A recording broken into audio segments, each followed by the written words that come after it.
जय Hind. I hope सब अच्छे होंगे। आप सभी का स्वागत है आपके अपने YouTube channel study with DS में। मैं दीपक शर्मा आप सभी का इस चैनल में स्वागत करता हूं। आज हम एसएससी जीडी 2022-23 की भर्ती के बारे में इस वीडियो में बात करने वाले हैं। जैसा कि आप सभी को पता है कि फिजिकल कंप्लीट हो चुके हैं, तो ऐसे में मेडिकल की टेंशन सभी कैंडिडेट के मन में बढ़ती ही जा रही है। तो आपके मेडिकल के अंदर क्या क्या पार्ट चेक होने वाला है, ऊपर से लेकर नीचे तक जो पार्ट आपका मेडिकल में चेक होता है, सभी पार्ट के बारे में फुल डिटेल के अंदर बताया जाएगा। मैं जो कुछ भी इस वीडियो में बताऊंगा बिल्कुल रियल और ऑथेंटिक बताऊंगा, क्योंकि मैं आपको जो पार्ट इसके अंदर दिखाने वाला हूं, जो पिक्चर आपके हर पार्ट की मैं दिखाने वाला हूं, वो मैंने सीआरपीएफ की ऑफिशियल वेबसाइट से मेडिकल की एक बुकलेट है उससे डाउनलोड करके मैं आपको दिखाऊंगा। साथ ही में मेरा जो एक्सपीरियंस था 2020 में एसएसजीडी के मेडिकल का, वो भी मैं शेयर करूंगा। और आपको क्या क्या सावधानियां बरतनी है मेडिकल के टाइम, क्या गलतियां नहीं करनी है जिससे आपको पॉइंट ना मिले। अगर आपकी कोई प्रॉब्लम भी है फिर भी मैं उसका आपको सोल्यूशन बताऊंगा। अगर आप वो सावधानी बरतेंगे तो उस प्रॉब्लम से आप बच सकते हैं। तो ऐसे में चलिए वीडियो को स्टार्ट करते हैं। अगर वीडियो अच्छी लगे तो लाइक, शेयर एंड सब्सक्राइब करना ना भूलें। यही वो सीएपीएफ की मेडिकल की गाइडलाइन बुकलेट है जो कि आपको क्रोम ब्राउज़र के ऊपर देखने को मिलेगी। आप जैसे ही क्रोम ब्राउज़र पर सीएपीएफ मेडिकल बुकलेट गाइडलाइन लिखेंगे, उसके सबसे ऊपर आपको एक पीडीएफ मिलेगी, उसे डाउनलोड करके आप देख सकते हैं। उसी के आधार पर मैं आपको पूरा मेडिकल बताने वाला हूं। चलिए स्टार्ट करते हैं। सबसे पहले जो चेकअप की बात होती है वो होता है नाक का।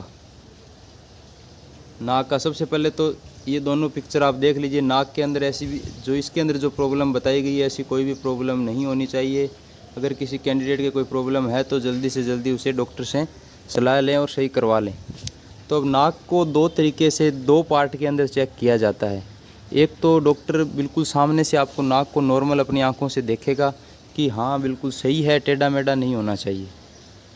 और दूसरा जो तरीका है कि टॉर्च मार करके नाक के अंदर क्या होगा, टॉर्च मार के नाक को चेक किया जाता है। तो आप देख सकते हैं ये नाक की दोनों पिक्चर है, ये इसमें से ये दोनों ही रॉन्ग है। ऐसा कुछ भी नाक के आसपास या कुछ भी नाक ऐसा नहीं होना चाहिए। नेक्स्ट बात करते हैं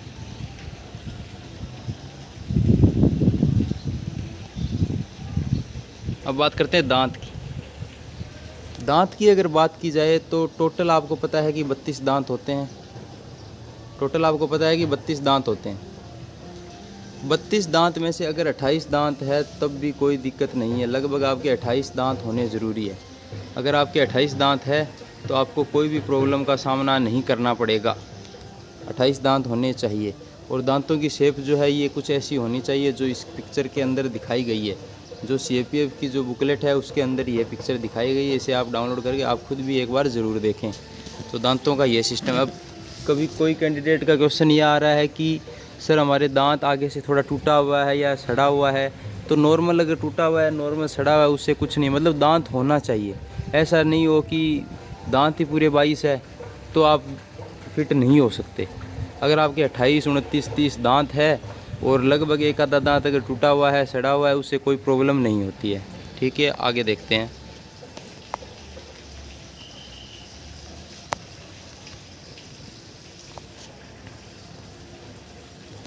ये देखिए, अब आता है चेस्ट का। चेस्ट को मतलब सीना आपका जो चेस्ट होगा उसे कैसे चेक किया जाएगा। अब चेस्ट को डॉक्टर बिल्कुल एकदम सामने से देखता है। चेस्ट के कुछ भी नहीं होगा। अगर डॉक्टर को थोड़ा वो डाउट होता है तो वो हाथ अंगुली लगा करके कहीं से चेक कर सकता है।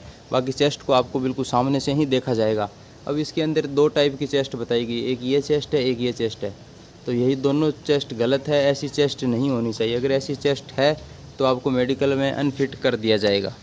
चलिए देखते हैं नेक्स्ट। उसके बाद ये देखिए, ये दोनों चेस्ट आपकी नहीं होनी चाहिए। इसके अंदर ये देख सकते हैं, ये दोनों पिक्चर है, ये दोनों रॉन्ग है, ऐसी नहीं होनी चाहिए। अब चेस्ट के अंदर जो अंदर की जो पसलियाँ वगैरह जो होती है उसका क्या सिस्टम है, अंदर की जो आपकी मसल्स है उसका क्या सिस्टम है, उसके लिए आपका एक्सरे करवाया जाएगा। फ्रंट और बैक, आगे और पीछे दोनों का एक्सरे होगा। उसके अंदर अंदर का जो चेस्ट का हिस्सा है उसके बारे में आपका डॉक्टर चेक कर लेगा इसके हिसाब से। ठीक है, तो चेस्ट को बाहर से वो बिल्कुल नॉर्मल देखेगा डॉक्टर आँखों से, और जो अंदर का जो हिस्सा है उसके लिए एक्सरे आगे का और पीछे का दोनों तरफ से एक्सरे होगा। उसके अंदर आपका सब कुछ पता लग जाएगा। ठीक है, तो नेक्स्ट देखते हैं। और अब जो कैंडिडेट के मन में सबसे ज़्यादा जो सवाल निकल कर आता है वो आता है कैरी एंगल का। तो कैरी एंगल की अगर बात की जाए तो सबसे ज़्यादा जैसे कैरी एंगल हो गया, वेरिकोज का हो गया, ठीक है, आँखों का हो गया, और यही जो 3-4 पॉइंट है यही सबसे ज़्यादा किसी कैंडिडेट को फिट और अनफिट इसी के आधार पर होता है। क्योंकि आँखों की आपको पता है कि अगर आप फौज में भर्ती हो रहे हैं तो आँखों का आपका 6/6 या थोड़ा बहुत ऊपर नीचे चल जाता है। तो ये जो चीज़ें हैं ये बिल्कुल आपकी सही होनी चाहिए, ठीक है। और कैरी एंगल की अगर बात की जाए तो ये देखिए, ये है कैरी एंगल का। अगर हाथ, इसमें 3 पिक्चर दिखाई गई है, फर्स्ट, सेकंड और थर्ड। इसमें से इसको नॉर्मल बताया गया है और इसको बताया गया है गलत है, ये भी गलत है। अगर कैरी एंगल की बात की जाए तो अगर ये नॉर्मल हाथ है, अगर ऐसा है तो आप बिल्कुल फिट है। अगर इन दोनों में से अगर कोई दिक्कत है तो आपको अनफिट किया जा सकता है।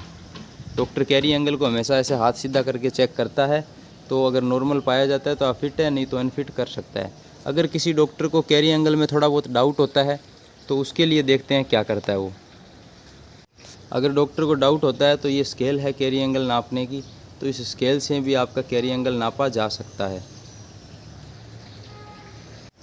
नेक्स्ट ये देखिए, ये एक बच्चे की फ़ोटो है, इसके अंदर आप हाथ देख सकते हैं। ये हाथ लगभग नॉर्मल है और ये हाथ टेढ़ा है। अगर ऐसा कुछ किसी कैंडिडेट के है तो उसके अनफिट मेडिकल में डॉक्टर कर देता है। उसके बाद जो सबसे ज़्यादा मेरे पास कमेंट आए हैं नोकनी के बारे में, तो आप देखिए अब नोकनी के बारे में क्या है। फर्स्ट पिक्चर, सेकंड पिक्चर और थर्ड पिक्चर, ये तीनों ही पिक्चर गलत है। अगर ऐसी किसी की नोकनी है तो उसे डॉक्टर अनफिट कर देगा। अब इसके अंदर देखें तो दोनों पैरों के बीच में कोई भी गैप नहीं है।